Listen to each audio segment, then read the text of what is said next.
ऋषी मृकुंडू आणि मरुध्वती यांचा विवाह होऊन बरीच वर्ष लोटली तरी त्यांना संतान प्राप्ती होईना. संतान सुख नाही म्हणून उभयता सदैव खिन्न असत. संतान प्राप्तीच्या इच्छेनं त्यांनी भगवान शिवशंकरांच्या घोर तपश्चर्येला प्रारंभ केला.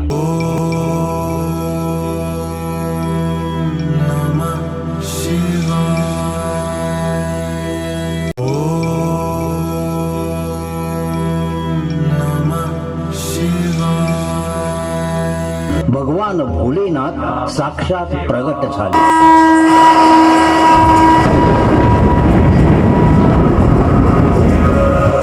हे ऋषी मी आपल्यावर प्रसन्न आहे. आपल्याला हवा तो वर मागा. हे महादेवा, हे भोलेनाथा, आम्हाला पुत्र प्राप्तीचं वरदान द्यावं. मी आपल्याला 2 पर्याय देतो. त्यापैकी एका पर्यायाची निवड आपल्याला करावी लागेल. प्रथम पर्यायानुसार मी आपल्याला एक असा पुत्र देईन जो प्रचंड बुद्धिमान आणि धर्माचं आचरण करणारा असेल, परंतु त्याचा आयुमान केवळ 16 वर्षांचाच असेल. तर द्वितीय पर्यायानुसार दीर्घायुषी परंतु दुष्ट स्वभावाचा आणि सुस्त प्रवृत्तीचा पुत्र लाभेल.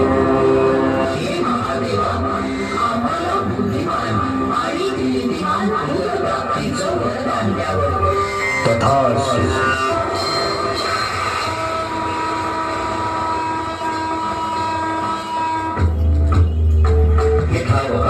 मृदुभूमीला पुत्रप्राप्ती झाली आणि उभयतांनी आपल्या पुत्राचं नामकरण केलं मार्कंडेय. ओम नमः शिवाय, ओम नमः शिवाय, ओम नमः शिवाय, ओम नमः शिवाय, ओम नमः शिवाय. मार्कंडेय अत्यंत बुद्धिमान आणि भगवान शिवशंकरांचा निस्सीम भक्त होता. मार्कंडेय अल्पायुषी असल्यामुळे त्याच्या वाढत्या वयाबरोबर ऋषी मृकुंडू आणि मरुध्वतीची चिंताही वाढू लागली. त्यांच्या चिंतेचं कारण विचारलं असता महादेवांच्या भविष्यवाणीबद्दल त्याला समजलं आणि या उद्भवाच्या परिहारार्थ मार्कंडेयानं महामृत्युंजय मंत्राचा जप करण्यास प्रारंभ केला. सुगंधिं पुष्टिवर्धनम् पूर्वारुकमिव गंगनान् मृत्योर्मुक्षीयमामृता. शिवलिंगाचं उघडा मार्कंडेय शिवआराधनेमध्ये दंत सुगंधिं त्याच्या 17व्या वर्षाचा पहिला दिवस उजाडला आणि भविष्यवाणीनुसार यमदेवांचे बळून मार्कंडेयाच्या प्राणहरणार्थ पृथ्वीतलावर आले. परंतु मार्कंडेयाच्या तपस्येत तेज इतकं प्रखर होतं की यमाचे दूत त्याच्या जवळही पोहोचू शकले नाही. यमराज क्रोधित झाले आणि मार्कंडेयाला घेऊन जाण्यासाठी स्वतः आले.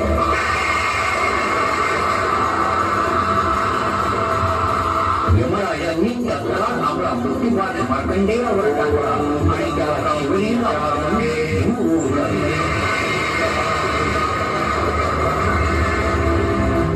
हळूहळू मृत्यूपाठ मार्कंडेयाच्या गळ्याभोवती आवळला जाताच मार्कंडेय असहाय्यपणे रडू लागला. पण त्याही अवस्थेत त्याची शिव आराधना सुरूच होती.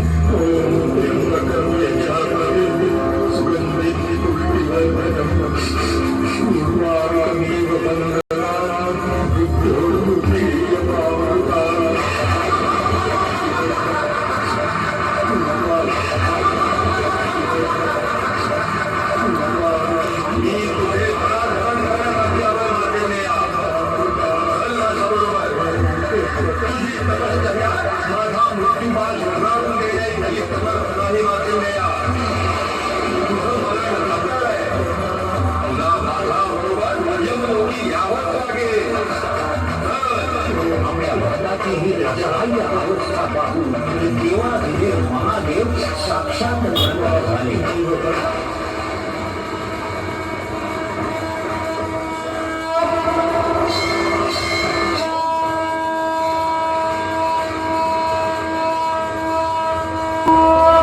हे यमराज, माझं नामस्मरण करणाऱ्या सद्भक्तांना मोठा त्रास देऊ नकोस.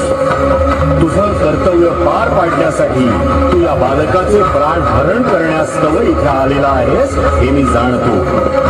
परंतु हा माझा भक्त माझ्याच नामस्मरणात लीन. त्याचे प्राण घेणं तुझ्यासाठी दुरापास्त आहे यमधर्मा. कारण मी मार्कंडेयाला दीर्घायुष्याचं वरदान देणार. क्षमा असावी महादेवा, क्षमा असावी. मी अज्ञानानं या बालकाचे प्राण हरण करण्यासाठी आलो. पण हा दिव्य बालक आपला परमभक्त आहे. आपल्या आदेशाविना या बालकाच्या प्राणहरणाचे सामर्थ्य माझे ठाई नाही. भोलेनाथ, क्षमा करा, क्षमा करा प्रियग्रहारी, मला क्षमा करा. अशा प्रकारे देवाधिदेव महादेवांकडून चिरंजीवित्वाचं वरदान प्राप्त करून मार्कंडेय स्वगृही परत आले. कर्पूरगौरं करुणावतारं संसारसारं भुजगेन्द्रहारं सदा वसन्तं हृदयारविन्दे सदा वसन्तं हृदयारविन्दे भवं भवानी सहितं नमामि भवं भवानी सहितं नमामि.